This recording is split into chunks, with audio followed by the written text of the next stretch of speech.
네, 오늘은 와서 내 그늘에 피하라 이런 제목으로 함께 하나님의 말씀을 만나려고 합니다. 여러분들 주보는 이미 주일날부터 보고 계시잖아요. 주보 딱 받으시면 수요 예배 설교 제목도 보십니까? 네, 딱 보시고 수요 예배 설교 제목 와서 내 그늘에 피하라 제목만 보고 혹시 은혜를 받지는 않으셨습니까? 수요일 날에 내가 우리 주님의 그늘 아래 가서 피해야 되겠다. 네. 그런 생각을 하고 오늘 제목을 생각하고 오셨다면 큰 오산이라고 하는 것을 미리 말씀드리고자 합니다. 네. 왜냐하면 와서 내 그늘에 피하라 라고 말한 것은 우리 하나님이나 혹은 감람나무나 포도나무나 무화과나무가 아니라 가시나무가 그렇게 말하는 것이기 때문에 그렇습니다. 그러니까 여러분들이 다른 성도들과 함께 이야기하다가 위로한다는 의미로 우리 하나님 말씀하셨어요. 성경에 이런 말씀이 있어요. 와서 내 그늘에 피하라. 근데 출처가 정확해야 된다는 거예요. 네. 예수님께서 수고하고 무거운 짐진 자들아 다 내게로 오라 부르시는 그 은혜로운 음성처럼 지금 이 가시나무가 말하는 게 들린다는 거예요. 저도 이 말씀을 제가 보통 수요 예배의 설교는 수요일 날 끝을 내지만 그러나 준비는 보통 이제 내일 모레가 금요일이잖아요. 금요일부터 시작해요. 다음 주 수요 예배 설교가 금요일 날 이미 어느 정도 정리가 돼서 나와 있어야 제목이라는 게 나옵니다. 그냥 제가 내용을 모르는데 제목이 나올 수가 없잖아요. 그렇죠? 그러니까 어느 정도 나오는데 저는 이거를 주보에다 넣으면서 수요 예배 제목만 보고도 얼마나 다들 은혜를 받으실까. 그리고 이 자리에 딱 왔을 때 제가 이걸 반전으로 딱 말할 요 시간만 기다렸는데 제가 걱정은 제가 생각한 것만큼 이 반전의 효과를 여러분들에게 줄 수 있는가라고 하는 건데 제 생각에는 좀 더 임팩트 있게 좀 충격적으로 이 말씀을 전달드리고 싶었는데 뭐 이 정도 해도 아마 전달은 어느 정도 됐을 것 같습니다. 인생의 뜨거운 떼약볕 아래서 우리가 땀을 흘리면서 수고하고 우리의 인생을 살아가잖아요. 그런데 이 내 그늘에 와서 내 그늘에 피하라 하는 이 말이 어떤 때는 주님의 음성인지 가시나무의 음성인지 잘 몰라서 마치 나를 정말 굉장한 안식 가운데 평안 가운데 나를 부르는 초청장같이 느껴질 때가 있습니다. 그래서 오늘 그 말씀들을 어떻게 우리가 분별할 것인가 한번 보려고 하는 거죠. 오늘 우리가 읽은 성경 본문 앞뒤를 살펴보면 이스라엘 역사상 정말 너무나도 이런 잔혹한 범죄가 여러 번 있었지만 그 중에서도 제가 생각할 때는 정말 너무 잔혹한 범죄가 아닌가 싶은 그런 범죄 이야기가 기록되어져 있습니다. 이스라엘을 구원했던 사사 기드온이 죽었어요. 이제 사사 기드온이 죽었는데 문제는 그 밑에 아들들만 몇 명이라고요? 네. 이거 뭐 어떻게 해야 됩니까 이거? 72명의 형제가 있는 거예요. 그래서 그 중에 첩의 아들이었던 아비멜렉이 내가 왕이 되어야 되겠다 하느니 왜냐하면 내가 왕이 되지 못하면 죽을 것 같은 거예요. 제가 사역했던 도시 중에 거제도가 있습니다. 거제도에서도요. 그 거제도의 섬 거의 한가운데쯤 남쪽으로 한가운데쯤 가면 거기에 옥시들이 모여 사는 마을이 있어요. 그 옥시들이 모여 사는 그 마을은요 굉장히 폐쇄적이에요.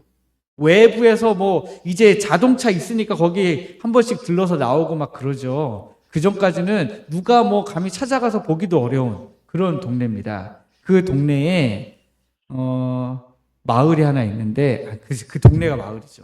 그 곳에 마을이 하나 있는데 그 마을이 누가 태어난 곳이냐면 제가 설교적으로는 되게 이제 존경하는 누구죠 갑자기? 옥하는 목사님이 거기서 태어나신 거예요. 네. 그래서 제가 거제도에 살 때는 거기 그때 가봤자 옥하는 목사님 거기 계신 거 아니잖아요. 그리고 제가 거기 간다고 해서 내려가지고 누구 옥시 성을 가지신 분들 만나가지고 막 물어보고 이런 것도 아니에요. 그런데 그냥 왠지 거기만 한번 지나갔다 나오면 설교 잘할 줄 알고 차 몰고 아무 쓸데없이 거기를 그냥 한번 휘 돌고 옥하는 목사님 잘하신 삼거리 교회 한번 돌아보고 그리고 다시 집으로 가고 그랬었습니다. 근데 거길 돈다고 해서 설교를 잘하지는 못하더라고요. 그런데 제가 말씀드리고자 하는 것은 그 옥시는 왜 옥시입니까? 임금 왕자에다가 점 하나 찍은 거잖아요. 그래서 옥시잖아요. 성 자체가 원래는 왕족인데 계속 이 왕이 되지 못한 다른 왕치성 가진 분들은 도망왔어야 된다는 거잖아요. 그래서 이제 도망 오다 보니까 거제도 끝까지 가서 살게 되었다라고 하는 거죠. 뭐 주씨도 마찬가지겠죠. 또 김씨도 저는 그렇다고 들었습니다. 여러 가지로 이제 임금 왕자가 들어간 사람들이 다 우리나라에도 그렇고 중국도 그렇고 그랬다라고 저는 들었는데 마찬가지로 이때도 동일했던 것 같습니다. 아비멜렉이 생각할 때에 왕이 되지 않으면 다 죽을 운명이라고 생각한 거죠. 네, 왕이 되지 않으면 의미가 없다 생각한 겁니다. 그래서 어떻게 됐습니까? 자기 형제 70명을 붙잡아서 한 바위 위에서 짐승을 잡듯이 처참하게 몰살시켜버립니다. 내가 왕이 되어야 되겠다라고 한 욕심 때문에 내 형제 70명을 내가 잡아서 다 죽인다는 게, 그게 저는 정말 상상도 되지 않습니다. 형제들의 붉은 피가 아직도 바위에 흐르고 있는데 세겜 사람들은 이 살인마 아비멜렉을 세겜 지역에 있는 상수리 나무 아래에서 이스라엘 왕으로 추대하기 위해서 모였습니다.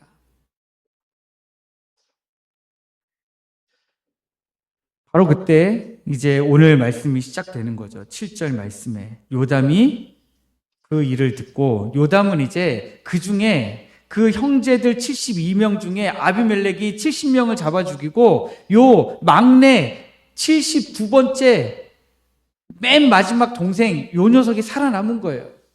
이 요담이 살아남아서 도망쳤다가 이제 아비멜렉이 진짜 왕이 된다 하는 소식을 듣고 건너편에 그리심산 꼭대기에 올라가가지고 거기서 진짜 온 힘을 다해서 세겜 사람들에게 외치는 장면이 바로 우리가 읽은 이 7절부터 나오는 내용입니다. 세겜 사람들아, 내 말을 들으라. 그리하여야 하나님이 너희의 말을 들으시리라 하는 이 요담의 말은요, 정말 자기의 목숨을 걸고, 너희가 내 말을 들어야 하나님도 너희의 말을 들으실 것이다 라고 하는 피를 토하는 말이지만, 저는 이 요담의 말이 왠지 저를 향해서 하는 말처럼 느껴지더라고요. 오늘 이 요담이 하는 8절 이후에 나오는 이 비유도 저에게 하는 비유 같고, 참 이 설교를 준비하면서 오늘 마무리하면서 참 저 혼자 스스로는 회개가 많이 되었습니다. 우리는 이 본문을 대할 때 끔찍한 학살을 저질렀던 아비멜렉의 그 잔인무도함, 그리고 그를 왕으로 세우겠다고 하는 세겜 사람들의 그 무지함에 혀를 내두릅니다. 그런데 이 글을 읽다 보면 그 아비멜렉이 바로 나고 그 세겜 사람들이 바로 나였구나 라는 사실을 너무 쉽게 보게 된다 하는 것입니다. 아비멜렉처럼 이렇게 실제로 가서 사람을 죽일 수는 없지만, 그러나 그렇게 사람을 죽일 만큼 속에 미움과 분노와 원망과 불평이 제 안에 여전히 가득해 있음을, 여전히 저도 해결되지 않은 영역이 있는 것을 또 보게 되더라고요. 또 그러면서도 그런 부분에 대해서 제 스스로 자기 합리화 속에서 그럴 수 있어. 사람이 화를 낼 수 있지. 사람이 당연히 미워할 수 있지. 하면서 해결되지 않는 것을 너무 당연하게 생각하고 놔두고 한쪽 마음 한켠 저쪽으로 밀어넣고 있는 저를 발견하게 되더라고요. 또 그렇습니다. 우리는 인생의 위기나 여러 문제들이 우리를 찾아올 때 우리는 하나님이 아닌 우리 눈에 보이는 것에 의지하려고 노력을 많이 하게 됩니다. 나를 지켜줄 것 같은 그 어떤 눈에 보이는 거, 손에 잡히는 거, 그런 예측 가능한 거, 그런 거 찾아서 우리는 그래, 저것이 내 눈에 보이는 거, 내가 손에 잡을 수 있는 저것이 나에게 시원한 그늘을 만들어 줄 수 있겠구나 라고 우리는 착각한다라고 하는 것입니다. 그래서 세상이 우리를 향해서 내 그늘에 들어오라, 내 그늘에 피하라 라고 말할 때에 우리는 그것이 유혹인지 미혹인지 그것이 하나님의 음성인지 분별하지 않고 내가 죽을 자리인 줄도 모른 채 불나방처럼 뛰어드는 그런 어리석은 행동을 할 때가 우리는 때로 있다라고 하는 것입니다. 요담의 이 이야기를 보면 나무들이 자기들의 왕이 될 나무를 찾아다닙니다. 먼저 누구에게 갑니까? 감람나무에게 찾아갑니다. 너는 우리의 왕이 되라. 그랬더니 감람나무가 뭐라고 이야기합니까? 나의 기름은 하나님과 사람을 영화롭게 하나니 내가 어찌 그것을 버리고 가서 나무들 위에 요동하리요. 어려운 얘기 아니잖아요. 네. 이 감람나무에서 나오는 감람류 얼마나 성경 전체적으로 보면 귀한 기름으로 나옵니까?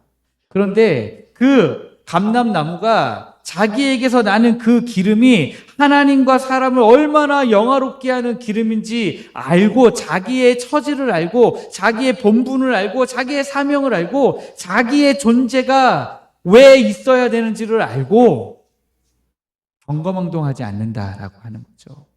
감람나무가 쓴 요동하리요 라고 한 요동하다라는 말은 바람에 이리저리 휩쓸려 흔들흔들 하는 것을 이야기합니다. 여기로 갔다가 저기로 갔다가. 사명을 버리고 헛된 권력을 탐하는 인생은 결국 중심을 잃고 끝없이 흔들리게 될 뿐이다 라고 하는 사실을 이 감람나무가 알고 있는 거죠. 근데 감람나무만 이 사실을 알고 있는 게 아닙니다. 그 11절에 보니까 무화과 나무는 또 이렇게 이야기합니다. 나의 단 것과 나의 아름다운 열매를 내가 어찌 버리고 가서 나무들 위에 왕이 되리요. 네. 그에게 단 것과 아름다운 열매가 그의 존재의 목적이다라는 사실을 너무너무 잘 알고 있는 거죠. 그것들을 버리고 그것들이 없는 상태에서 다른 나무들 위해서 우쭐대는 것은 아무것도 아니라는 거예요. 우쭐댈 수 있죠. 우쭐댈 수 있습니다. 그러나 그 우쭐대는 것으로 이 무화과 나무가 무화과 나무 될 수 없다라는 사실이에요. 포도나무는 어떻습니까? 포도나무는 하나님과 사람을 기쁘게 하는 포도주를 내가 어찌 버리고 나무들 위에 우쭐대리요라고 이야기합니다. 네. 하나님이 주신 것을 감람나무든 무화과나무든 포도나무든 소중하게 생각했다라고 하는 거예요.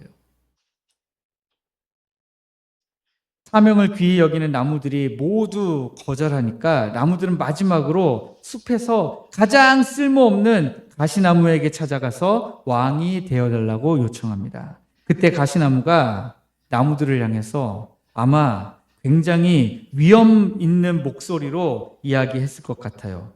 만일 너희가 참으로 내게 기름을 부어 너희 위에 왕으로 삼겠거든 와서 내 그늘에 피하라. 네. 가시나무를 보면 그늘이 있습니까? 가시나무에게? 가시나무는 그늘이 있기 어렵잖아요. 그늘이라고는 줄기에서 생기는 그늘밖에 없는 거잖아요. 그 그늘에 어떻게 가서 피합니까?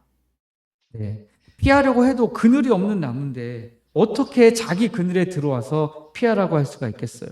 그저 나무를 찌르는 날카로운 가시만 가득한 나무일 뿐인데 이 가시나무는 너무나도 위풍당당하게 내 그늘에 와서 피하라 라고 이야기합니다. 백향목 나무는 어떻습니까? 백향목 나무는 잎이 좀 넓죠? 잎이 넓고 얼마나 멋집니까? 그런데 지금 백향목 나무에게 이야기하는 거예요. 내 그늘에 와서 피하라.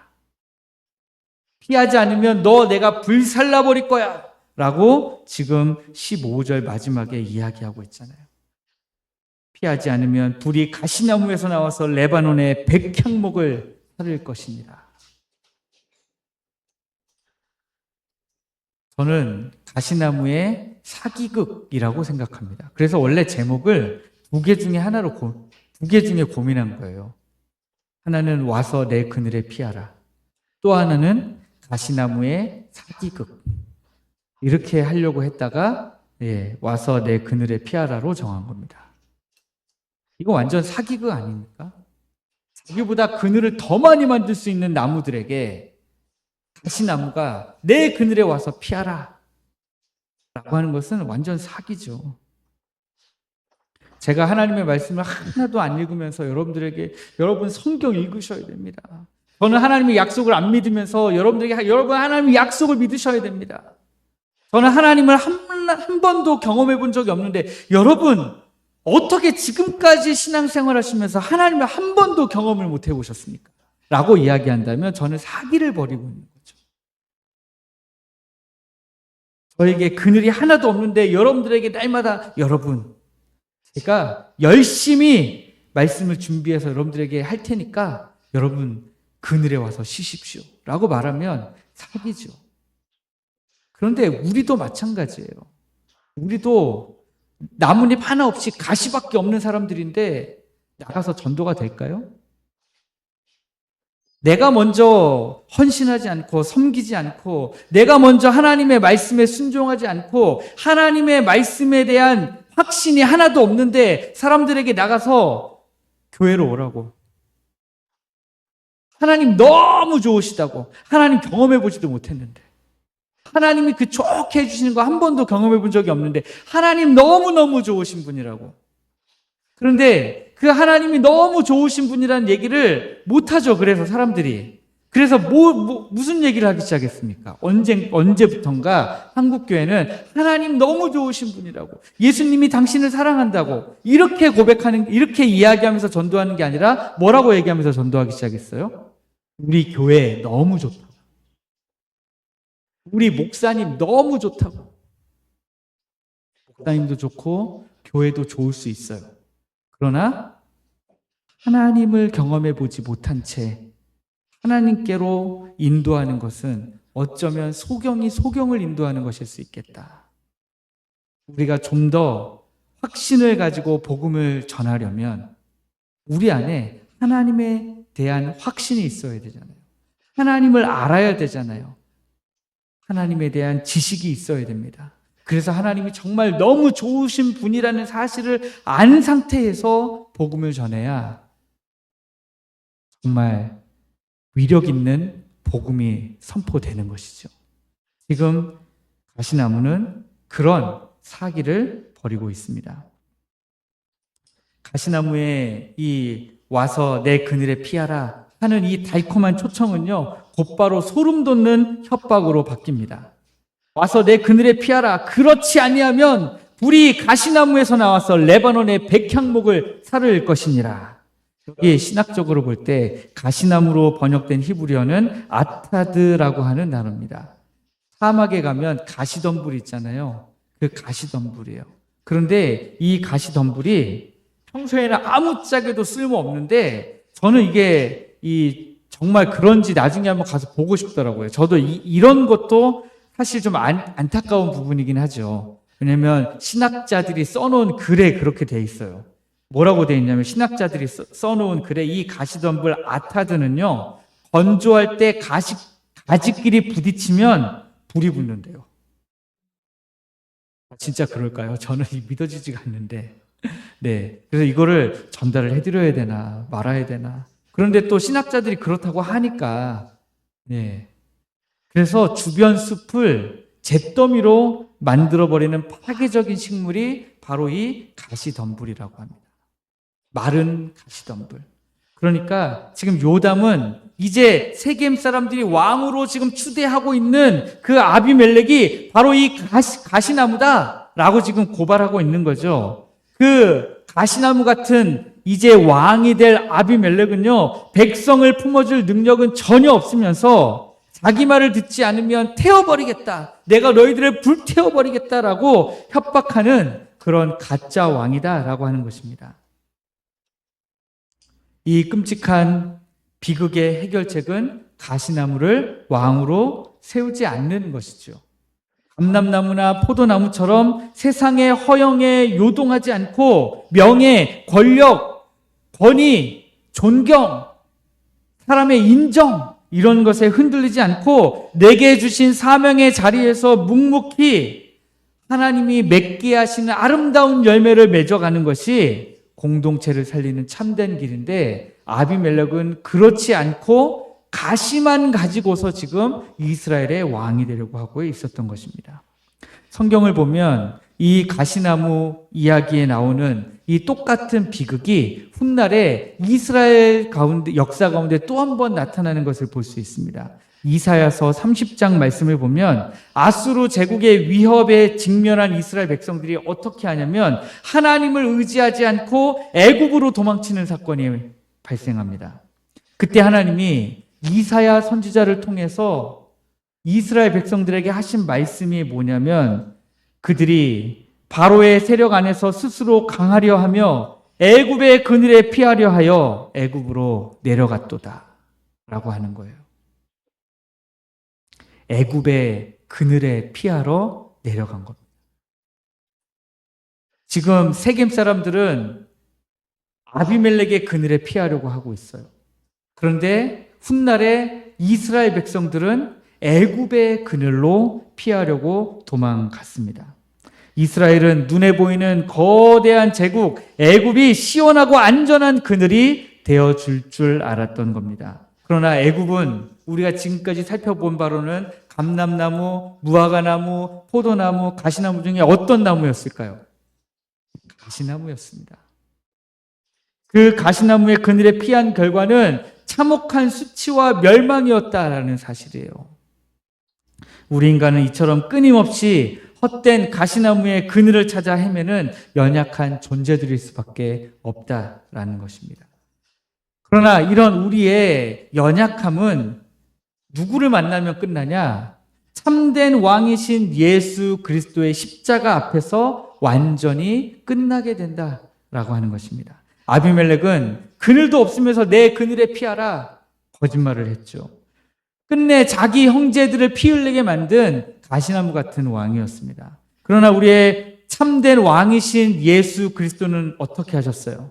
예수님은 남을 찌르는 것이 아니라 오히려 죄인들을 위해서 찔림을 당하셨습니다.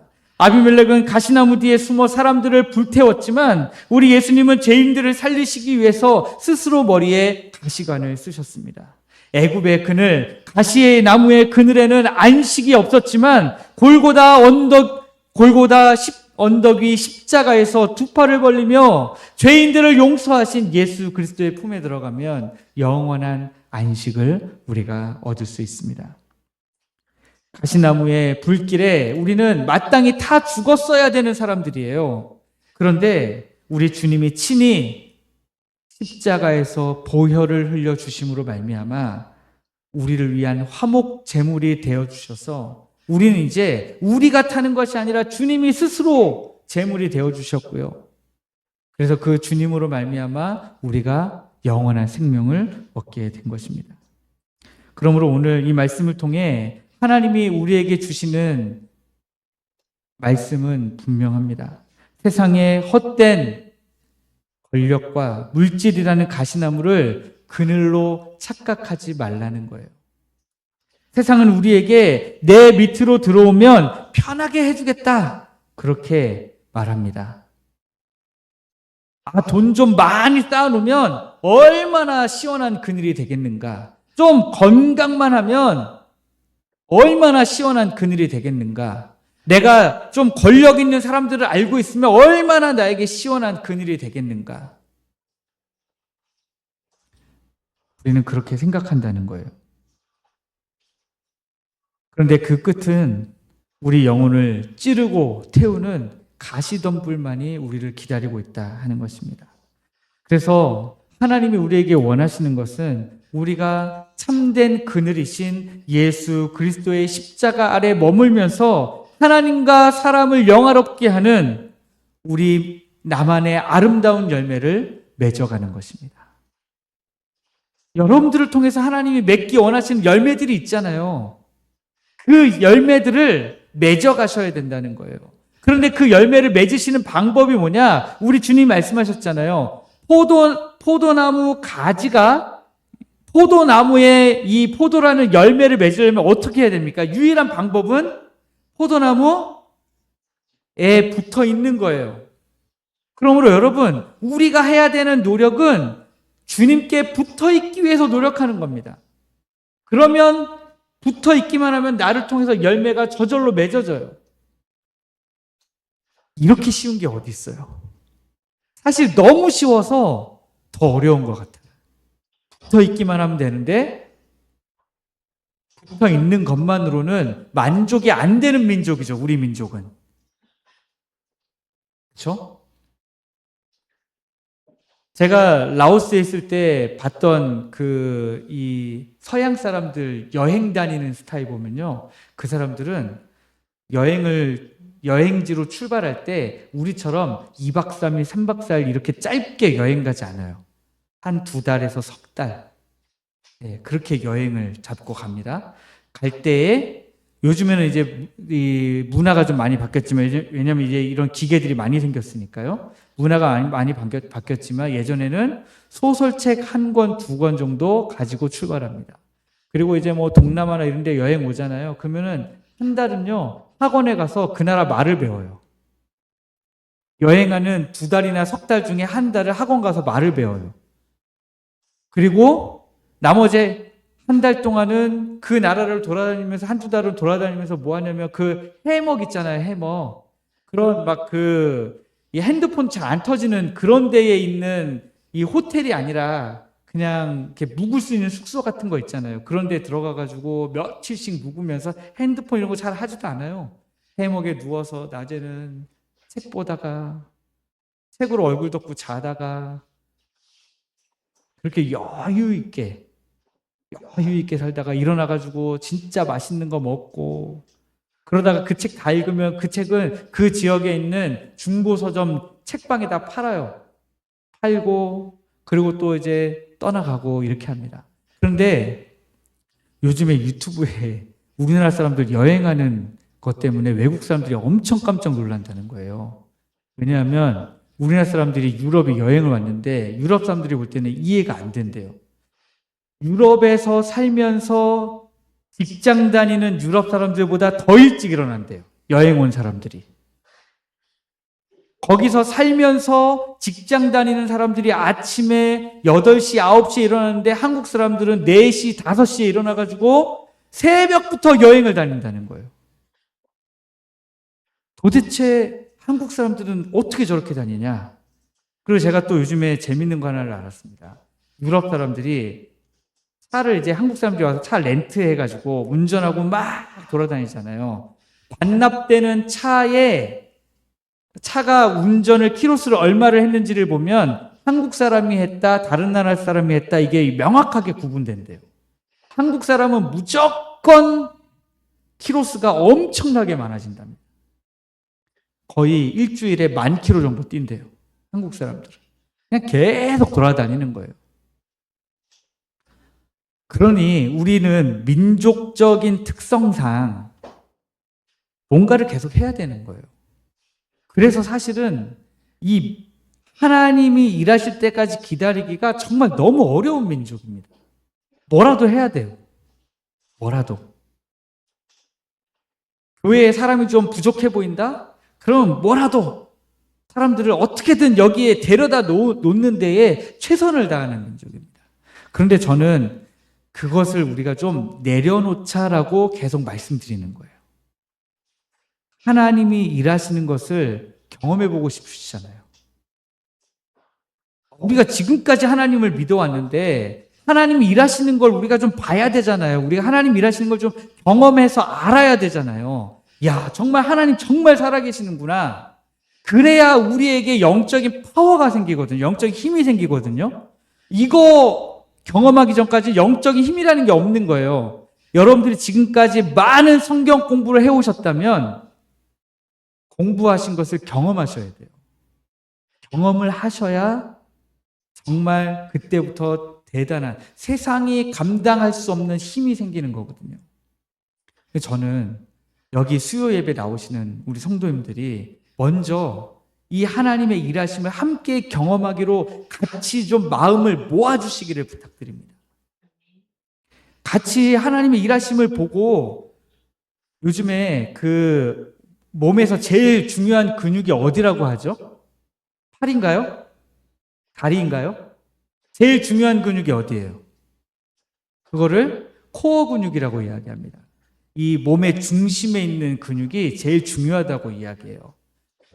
몸의 가장 핵심이라는 뜻이에요. 코어라는 말은 이 원을 이렇게 크게 그리잖아요. 그러면 코어가 어디예요? 그 원의 제일 한가운데. 거기를 코어라고 이야기하거든요. 그런데 우리 교회에서 가장 코어 멤버, 코어 성도는 누구일까요? 바로 여러분들이세요. 그런데 가장 코어 성도이신 여러분들이 같이 하나님을 경험하고 같이 말씀을 붙들고 끈질기게 그 있잖아요. 마지막 순간까지 하나님 요때까지 안 하시면 제가 뭘 해야 돼요. 하나님 요때까지 안 하시면 제가 뭘 해야 돼요. 하는 순간들이 있잖아요. 그걸 계속 넘어가는 거예요. 그걸 우리는 임계점이라고 이야기합니다. 임계점, 내가 견디기 힘든 임계점을 계속 넘어가는 거예요. 그걸 넘어가면서 하나님이 일하실 때까지 한번 버텨보는 거죠. 그래야 믿음이 자라는 거예요. 그래야 믿음이 자랍니다. 여러분들이 기도하시는 내용들이 있잖아요. 저는 그 기도가 응답되기를 너무너무 간절히 기도합니다. 왜냐? 그 기도가 응답되시는 것들을 경험해야 여러분들의 믿음이 자라기 때문에요. 이제 여기 나이가 저보다 어린 분이 제 아내밖에 없는데 믿음이 자라야 된다라고 말씀드려서 참 죄송하지만 믿음은 자라야 됩니다. 저도 하나님을 저는 그래도 선교지에서 다행히 하나님의 은혜로 그럴 수밖에 없는 환경 가운데서 저도 어쩌다 보니까 하나님의 일하심을 많이 경험했어요. 저는 제가 처음부터 기다리려고 기다린 게 아니라 기다릴 수밖에 없어서 기다렸어요. 그랬더니 그 끝에 정말 지금도 하나님 일하시지 않으면 안 되는데 이제는 안 되는데 하는 순간에 하나님이 일하시더라고요. 그때 제가 깨달은 거예요. 하나님이 일하실 때까지 기다려야 되는구나. 그런데 저도요, 그 이후에 저도 계속 경험해야 될 거 아니에요, 저도. 그래야 믿음이 깊어지고 깊어질 거 아닙니까? 믿음이 태산 같아질 거잖아요. 저는 여러분들의 믿음이 태산 같아지기를 원합니다. 그래서 여러분, 우리 인생에 가시나무 같은 왕이 우리에게 다가오는 경우가 너무 많다는 거예요. 여러분들의 다가오는 그 모든 다른 것들은 가시나무 같은 왕일 때가 있어요. 그러면 그 구분을 어떻게 하느냐? 저는 적어도 구분을 이렇게 하려고 노력을 합니다. 뭐냐면 하나님의 약속이 있는가? 여러분들 쇼핑 많이 하세요? 포항은 쇼핑할 때가 많이 없더라고요. 네. 그런데 그래서 여러분 대신 어떤 쇼핑을 많이 하십니까? TV 보고 쇼핑 많이 하시죠. 네. 저는 이제 선교지에서 그런 거 안 보고 살았잖아요. 그래서 한국에서 이 TV 보고 하는 쇼핑을 무슨 쇼핑이라고 하죠? 홈쇼핑에 홈쇼핑으로 물건을 산다는 게 말이 되나? 그랬는데 최근에요. 월요일 날 제 아내랑 둘이서 낮에 그냥 쉰다고 소파에 누워서 이렇게 쉬다가 텔레비전을 틀었는데 채널을 돌리다가 홈쇼핑이 나오더라고요. 그런데 후라이팬, 8종 후라이팬이 나오는데요. 제 아내랑 저랑 둘이서 야, 저 후라이팬이야. 저거 살까? 이렇게 얘기할 정도로 눈이 번쩍 뜨이더라고요. 네. 그렇게 우리가 약속되지 않은 물건들을, 계획하지 않은 물건들을 우리가 사게 된다는 거예요. 그런데 우리가 하나님의 이 말씀들은 우리에게 약속의 말씀으로 다가오는데, 제가 홈쇼핑 얘기를 왜 했는지 솔직하게 까먹었습니다. 제가 할 때 분명히 대단한 그 깨달음이 있어서 시작했는데, 네. 여러분, 하나님의 약속의 말씀이, 그렇죠. 제가 이거 말씀드리려고 그랬어요. 내가 사려고 하지 않았는데, 그냥 갑자기 눈에 딱 봤는데 너무 좋아 보여서 그거 사는 경우가 많은 거잖아요. 충동 구매가 많은 거잖아요. 우리 한국 사람은 좀 그래요. 물건을 본 다음에, 그 다음에 그 물건에 맞춰서 나의 용도를 생각해요. 저거 나한테 지금까지 사실 나는 저게 있는지도 몰랐고 나한테 필요하지도 않았거든요. 근데 저 물건을 딱 보는 순간, 와, 저 프라이팬 저게 8종류나 되는데 저걸로는 저걸 할 수 있고 이걸로는 이걸 할 수 있고 하면서 막 머릿속으로 용도를 생각하고, 그러면 저거 나한테 필요하네 라고 생각하는 거예요. 근데 사놓고 보면 필요해요, 안 필요해요? 안 필요한 경우가 태반이죠. 그래서 그런 물건들이 당근마켓에 엄청 쏟아져 나오는 거 아닙니까? 그런데 우리도 마찬가지라는 거예요. 여러분들의 삶 속에서 사탄 마귀가 때로는 여러분들에게 별로 필요하지 않은 것, 영적으로 여러분들에게 전혀 도움이 되지 않는 것을 여러분들에게 막 던져줄 때가 있다는 거예요. 그럴 때 우리는 어떻게 생각해요? 홈쇼핑 하듯이 처음에는 나한테 내 것이 아니었고 내가 욕심낼 필요도 없고 난 지금까지 욕심낸 적도 없는데 갑자기 막 욕심이 나는 거예요. 난 지금까지 화도 안 났거든요. 갑자기 막 화가 나요. 그래서 내 영혼을 막 망가뜨려요. 그럴 때마다 우리가 지금 이 상황에 대한 하나님의 약속의 말씀이 있었는가 점검해 봐야 된다는 거예요. 그러면 떠오르는 말씀이 없잖아요. 그럼 어떻게 해야 돼요? 성경을 읽어야죠. 하나님이 말씀하실 때까지. 제가요, 재작년에 성경 얼마나 많이 읽었는지 알아요? 여러분들 때문에. 저에게 자꾸 포항택전교회로 오라 하셔가지고 제가 성경을 진짜 그 해에 몇 독 하는 수준으로 읽었어요. 계속. 몇 바퀴 돌다가 다시 돌아온 게 창세기 46장에서 야곱의 밤에서 하나님이 응답하신 거잖아요. 돌다가. 하나님이 언제 말씀을 보여주실지 모르지만 여러분, 그것조차도 하나님 앞에 기도하시면서 말씀을 보시고 약속의 말씀을 달라고 기도하시고 그 약속의 말씀을 주시면 그 약속의 말씀을 붙들고 끝까지 물고 늘어져야 됩니다. 하나님이 그 약속의 말씀대로 일하실 때까지. 성도 여러분, 이제 말씀을 마치려고 하는데요. 와서 내 그늘에 피하라 하는 세상 가시나무의 오만하고도 거짓된 목소리에 더 이상 속지 마십시오. 악한 사단 마귀가 여러분들의 마음에 끊임없이 여러분들을 요동시키는 것들에 더 이상 넘어가지 마시라는 겁니다.